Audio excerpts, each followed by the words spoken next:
In this video, we're going to go over the basic concepts of how to approach Painter, Substance Painter. And if you come from a Photoshop background, it's actually pretty easy and hopefully it'll make some sense. So I'm just going to open up this OG texture that we made in Photoshop and just take a look at things. So what I want you to look at is, in Photoshop, we had each one of these maps and they were made independently, right? And so the thing to keep in mind is if I come over here to, say, my paint layer and I want to change, where the paint is like this, right? So I'm going to go ahead and just kind of say there's no paint here, right? And what happens is in Photoshop, if I come back down here to the roughness, notice that the roughness paint layer or the mask didn't change. There are ways to do this in Photoshop through what's called layer linking and like smart layers and references. If you're around long enough to remember when Dedo and Endo were out, Quetzal's first movement into the texturing space, it was running Photoshop in the background and it was using smart layers and layer linking. So it is possible. I don't know anyone who does that today. So the drawback of doing something in a traditional manner is that if I change something here, I would need to come back here and either set up layer linking or copy this mask and then move it to the appropriate mask layer. So I'm really only in a traditional legacy workflow. I'm just moving or changing one layer of one texture at a time, and you can see that is a little bit burdensome and it's very linear in kind of your workflow. But things essentially function the same. So if in Photoshop you're used to masking things off, which you should, and just treat everything as a fill layer, Substance Painter works exactly the same. So what I mean by that is if I want this paint to be this color, it's a fill layer, and then I'm masking it where it's allowed to express itself and how much. You should always be working everything as a full fill, and then you're masking, okay? So that's important, the first important thing to understand. The next thing to understand is if you go up here to, in your Photoshop, your blend mode, these up here on how a layer blends, okay? This or these properties or these selections transfer over to Substance Painter. They behave exactly the same way. So if you're used to working in a masked layer stack workflow in Photoshop and you understand how these function, the layer blends, you'll find yourself right at home in Substance Painter. So let's just go ahead and close that and let's jump into Substance Painter. This is what you're going to see in the beginning when you come into Painter. It's going to be like this. You're going to have a paint layer. I'm going to go ahead and just delete that. And what I do when I start in Painter is I just come here and I add a new fill layer. So this is going to bring up a material sphere.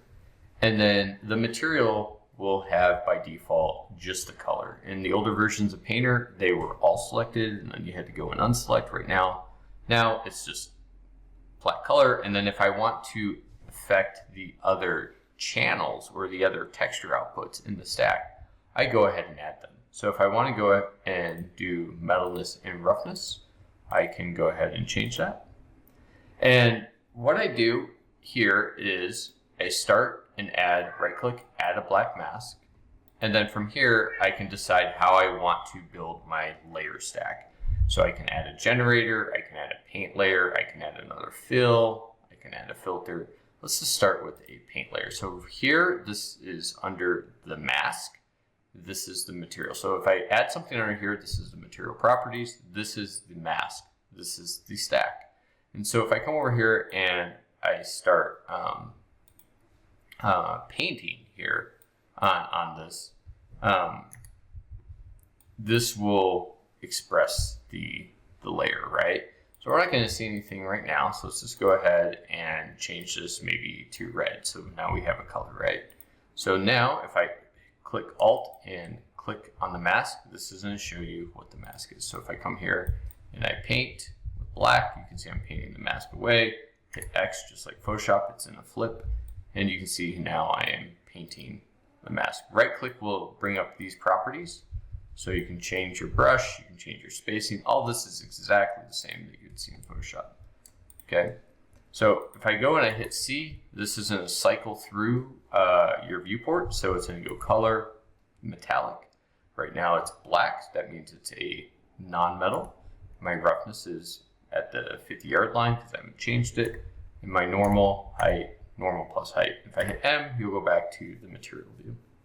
Okay, so it's pretty simple, right? So if I hit shift right click and I can move the light, I'm not really seeing anything. So I'm going to go back to my material property and let's go ahead and change it. So if I go and I change this, this is going to be rougher. This is going to be smoother, right? Let's go ahead and change it so it's a little bit more metallic. So if we go all the way up here, this is like super shiny. You can see, okay, that's already starting to look kind of cool just by changing that, right? So again, I'm able to change each one of these. Now, if I decide that I want this to, say, be less metallic, I could come over here and just change it like this, right? So it's important to understand that in your layer stack that these function the same way in Photoshop. So I can drop down and say I want to get rid of some of this. I could just do it on this layer, or I can come up here and add another paint layer and I'm going to change it to multiply. And if I change it to multiply and go to black, you can see now I am scrubbing away this right here, right? So this is probably the biggest concept that was kind of a breakthrough of like, okay, Painter makes sense to me, is these layers here function in the stack just like Photoshop. They have layer blend modes, and then they have an opacity, right? That I can toggle back and forth or slide, right? And then over here, you have a drop-down menu that will toggle between what attributes of the stack you are doing. So these are collectively linked together, but if I change to metallic, if I change this, and I go back to color, notice this stays the same, okay? If I go to metallic and I decide up at the top of the metallic stack, I want it to be less metallic, and then I go back to color, you can see this is maintained. So this up here, you can change per material. These are linked together across whatever you've decided in here. So right now, I'm affecting these three maps. And so if I wanted to have something that was a different color here, I could just go and add say another fill, and let's go ahead and change the color. Let's just change it to maybe blue. And now I want the blue to only show up in different areas right here. So what I'm going to do, so I want to reference that same mask, super easy. I'm just going to right click and add an anchor point. Now I'm going to come over here to the blue, and on the blue right here, let's go ahead and add a black mask. Okay, so it's there, but you can't see it yet. And here we'll go and add a fill layer. Under the fill layer, we'll go to grayscale, anchor points, anchor points. And here, if I want to have blue in here, I just leave it as is. All you can see. You can come to my levels here. If I invert it, you can see now I'd only be painting out here. So I'm going to keep it here. And let's go ahead and hit material. And then above this, I'm going to go ahead and add a paint layer, and I'm going to change this to multiply. So now I could come in and say, well, I just want some of the